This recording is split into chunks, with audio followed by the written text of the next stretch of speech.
go in presentation mode. Yeah, very good. Okay, fantastic. Floor is yours.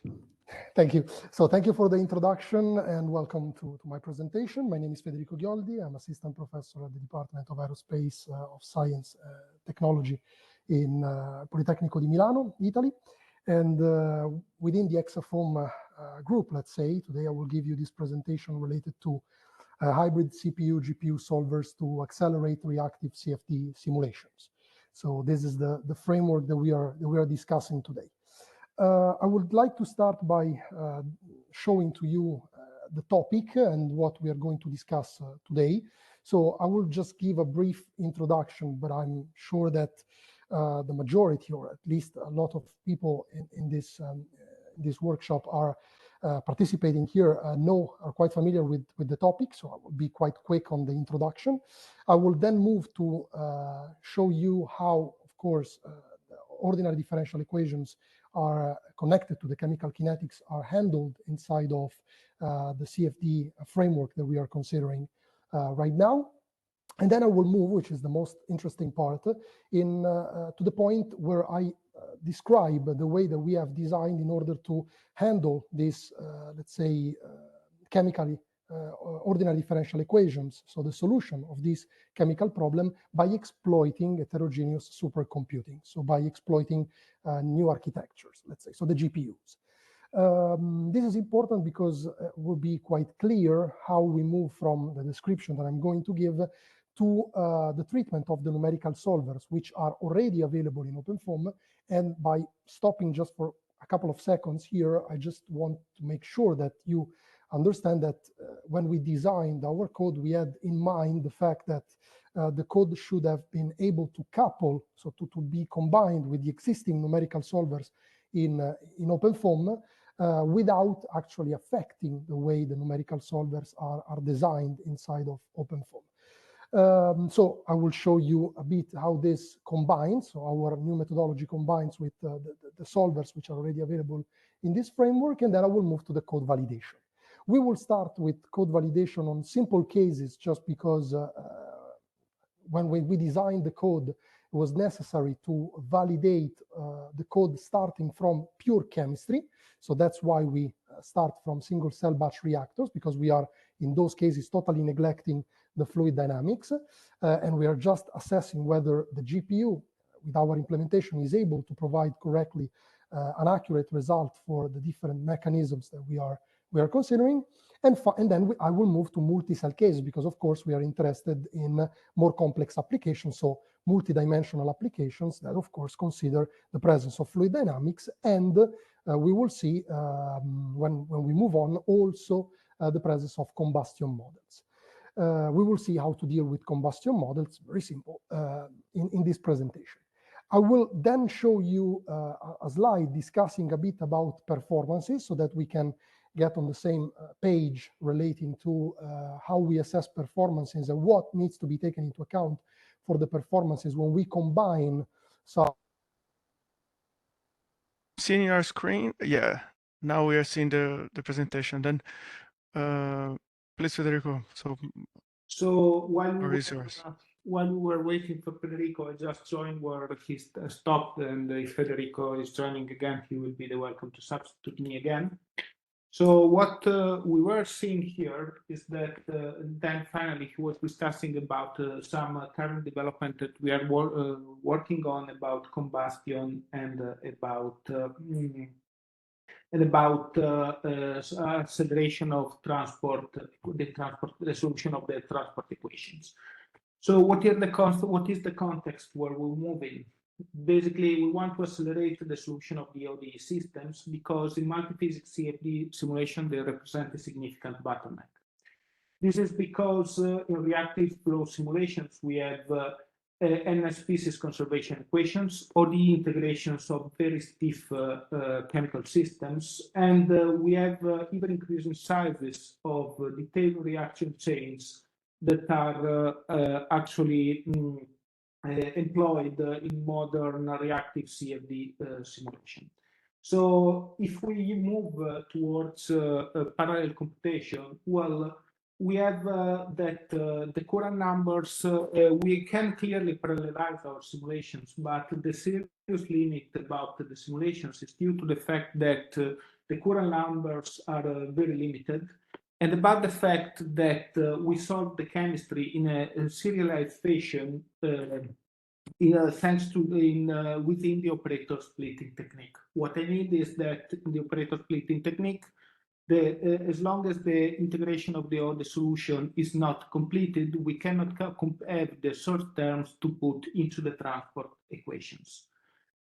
So going to the work that has been done, we basically have, as I was mentioning, we have n-1 partial differential equations. So we have, when we add reactive flow reactions and we have reactive flow computations, we add to the flow transport n-1 transport equation, where we have a source term, a chemistry source term here, that is related to the solution of the chemistry problem. So from the solution of the chemistry problem, we need to get two different quantities, namely the reaction rate, and we need the heat release to add to the energy equation. So what we have done here is shown very clearly, hopefully clearly in this slide. Basically, we take advantage of the operator splitting technique, and basically we solve the flow transport on the CPUs. So we have a parallelization of our problem on the CPUs in the way that is pretty much common in all the parallel simulations. And we actually link and we offload our chemistry problem onto the graphical processing unit, where we employ a two-level parallelization. The first parallelization is done on the chemistry problem, and the other kind of parallelization is done onto the reactions. In this way, we employ a vectorization of the double vectorization of the problems that should achieve, allows us to achieve a significant speed up in our simulations. What have we done here? This is basically strong code development, because we basically implemented from scratch all the solvers within the GPU, and we all the methodology and the technology to offload efficiently the data with a minimum amount of data transferred between the CPU and the GPU. This is done because, as you know, and as it was mentioned several times before in the previous presentations, the amount of data, the data transferred through the PCI from the CPU to the GPU is really the bottleneck of such simulations. So in principle, if we employ the solution of the ODE system as a standalone, we can actually employ a 300 per acceleration. Unfortunately, this doesn't happen into the reactive flow simulation with flow transport, because the offload of the data is a bottleneck between the two worlds, which means that instead of having the very well desired 300 per, we will switch from an overall acceleration that ranges from 3 to 10 per. So this is we employed this methodology on two families of solvers. Basically, pressure-based solver for subsonic flow simulations, reactive subsonic flow computations, and we applied the same methodology on supersonic and hypersonic flows, reactive flow solvers, since we are at aerospace, and that is a topic of very big interest for us. As you can understand here, we didn't employ different codes, but basically we employed the code in the form of an external dynamic library that can be linked at runtime to any solver available in OpenFOAM. We employed three different sets of simulations, as we can see here. A simulation that employs a single batch reactor. So this was exactly to test the performance of the data offload and of the chemistry solution without accounting of the time of the flow taken from the flow transport. And then we switched to subsonic simulations where we solve the flow transport and we have the whole complexity of the problem. And finally, we switched towards the supersonic simulations where we have actually the density-based solver coupled with the GPU. So the code validation has been done first on the single batch cell reactor. For the people that are familiar with exaFOAM, we basically have a single cell where we employ, and we have we have no flow transport. We employ the chemistry, we have a chemistry mechanism that has to be solved, and we actually solve the chemical mechanism of progressively different stiffnesses. So here we can see the validation against the solution of the mechanism, 3 different mechanisms, hydrogen, methane, and ethylene. With openFOAM that is employing the explicit CPU method, the explicit CPU and GPU method, and finally results are compared against Cantera. So as you can see, the verification in the code and validation shows that the employed ODE solver onto the GPUs is reliable and able to provide the same results that you would obtain with the already validated and well-consolidated solvers like Cantera or openFOAM in the CPU format. So there is we published a couple of papers where there is an extensive set of validation of the methodology employed. As I'm showing here, I would like to underline that we are talking about explicit CPU, GPU. This is because to maximize the overall performance of the solution method, so to exploit the technology of the GPU, we were forced to select explicit time integrator. So the questions that I'm expecting is, what if we have stiff mechanisms? Well, for sure, this is a limit of the GPU chemistry models, but what we are doing is that we have methods to reduce the stiffness on the fly in order to be able to solve the chemistry solution by explicit methods. So the single cell batch reactor was actually tested on different mechanisms. As you can see, Federico Ghioldi is, you are back, you are welcome to present, of course, and keep going as long as he cannot connect. And then we employed our code validation of more complex on problems of increasing complexity. So in this case, we have a multiple cell test case, which is actually a one-dimensional shock tube, and then we went to this two-dimensional counterflow flames. Those are all typical tests that are done in combustion. And again, we were comparing the performances and the accuracy of the results against the results that we could get by openFOAM, the legacy version of openFOAM. The 2D counterflow flame is one of the micro benchmarks that is published within the exaFOAM repository, and it is one of those micro benchmarks that is used for validation. Depending on the mechanism, we got speed ups that were progressively moving from 2 to 10 pairs. What I would like to underline is that, as I was mentioning at the beginning, the performance of the advantage to use a GPU gets higher as long as we get larger size mechanisms. So when we have small mechanisms like hydrogen, the speed up of the GPU is not so big, because clearly also a CPU can provide fast results into a decent time. As long as we move towards ethylene or we move to larger mechanism, the speed up gets significantly higher. Also, the speed up, since I was mentioning in the beginning that we employ 2 levels of parallelizations, one on the number of cells. So we solve all the cells at the same time on the GPU, or blocks of cells at the same time on the GPU. And we solve the mechanism, the reaction species within the GPU threads at the same time. So not only the acceleration gets higher as long as the mechanism becomes bigger, but also the simulation gets fast, the speed up gets higher as long as the number of cells increases. Okay, Federico, Ghioldi could connect again. Okay, so I'm pleased to leave him the sheet. Sorry for that. I will not share the, let's say, the camera so that I hope that in this way it will be more stable. Sorry for that. We had a connection problem in the department. And so.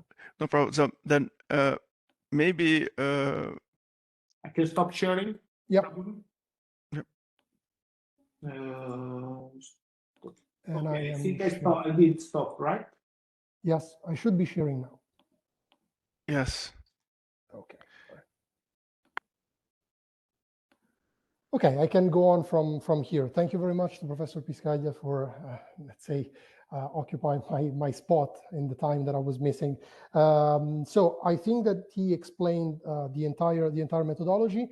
So moving on from, let's say, the results that he just showed, we can go to other benchmark cases. So the other cases that we have investigated. And in this, we have the jet in Otco flow burner.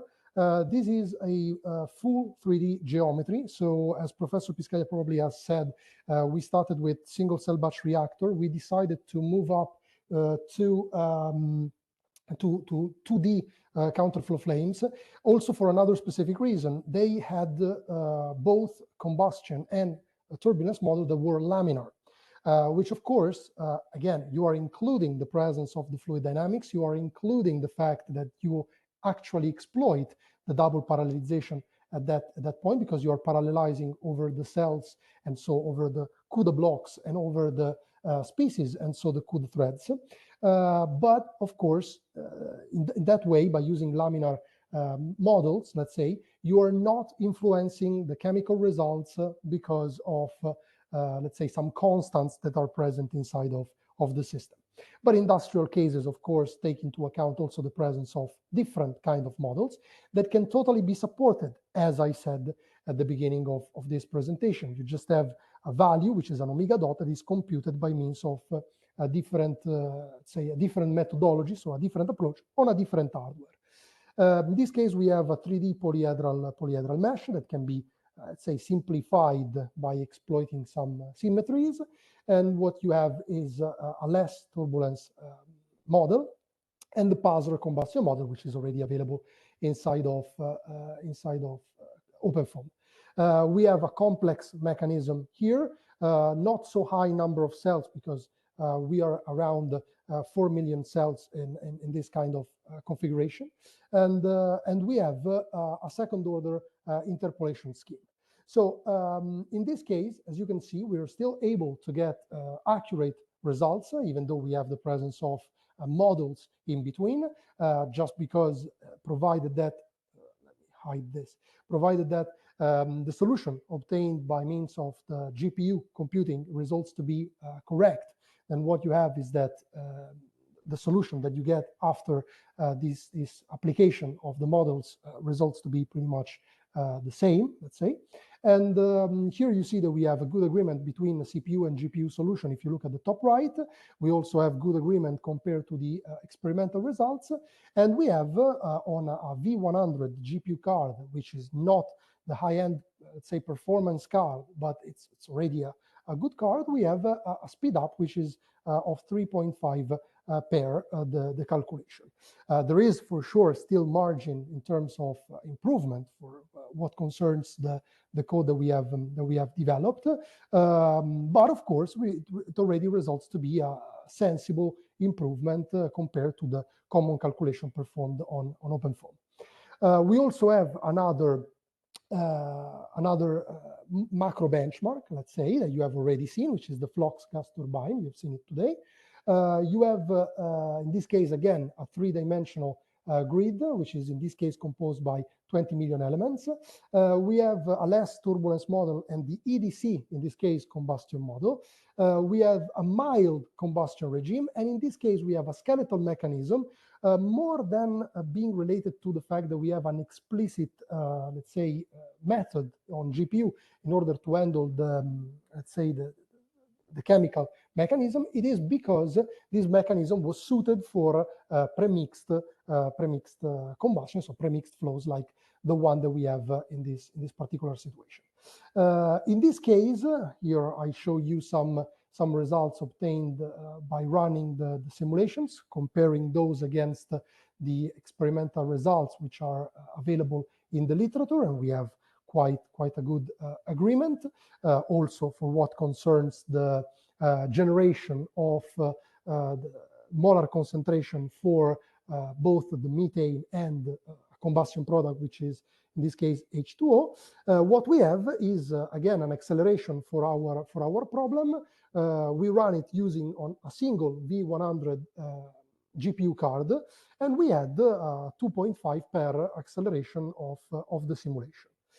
So what we have is what I presented, combined with what Professor Piscaglia said, is the development of a new GPU, let's say, method to compute the ordinary differential equations on the GPU, so new architectures. What we have is a code that it's already suitable to let's say, be combined with the solvers that are already available inside of OpenFOAM. It does not require any kind of pre-processing. It does not require any kind of further tweaking, just because the tolerance settings that it's using are exactly the same as the ones which are provided by OpenFOAM. That was also possible because of the fact that we designed the code from scratch. So basically, this means that what we did was to exploit the capabilities provided by the NVIDIA GPU cards in order to fully control the memory handling, the data structure handling. So we are not relying on libraries, and in this sense, we are not relying in the fact that we need to modify the tolerances or some settings which are provided inside of OpenFOAM to obtain the same results. What we have is that the current state, the performance is affected by not only the number of cells and the complexity of the chain, but also the employed hardware, because by using different GPUs, you can even improve the performances that we have got. There is still margin for improvement for the code that we have designed, because, as I said, we are not relying on libraries that are directly provided by NVIDIA, but we designed from scratch the code on to be suited for GPU computing. The code that we have already exploits a multi-level parallelization, because, as Professor Piscaglia has already explicitly said, what we have is a subdivision over cells and chemical species, so that we can concurrently handle multiple chemical cells and the entire set of chemical species inside of the computational cells in parallel on the GPU. What we have, so it's a fat thread approach for let's say the reason that I've just explained to you. We have good accuracy, and we have appreciable speed up. But one other important thing is that because of the fact that we use the operator splitting technique, these can be combined in the future with other forms of acceleration for the fluid dynamic problem. So in this regard, let me go to anticipate perhaps some questions to what is next. And so what we are currently dealing, which is not inside of the realm specifically for the exaFOAM project, but it's of course developments that we are carrying out. We are not only developing code, we are also dealing with physics of the problem. So we are employing already this kind of approach to, let's say, be used on industrial test cases, like, for example, this hydrogen combustion, so this hydrogen combustor, which is available in Serfax. We are testing it, so we are, let's say, using our methodology that I've just presented with AMR, dynamic load balancing, different kind of less turbulence model, a different kind of combustion model. And again, it's suitable even for this kind of situations, because as you can see from this equation that you have here, what you have is that the omega dot is computed by means of the GPU or the integrator, and then what you have is just a multiplication by let's say a fraction, by an efficiency function and a thickening factor.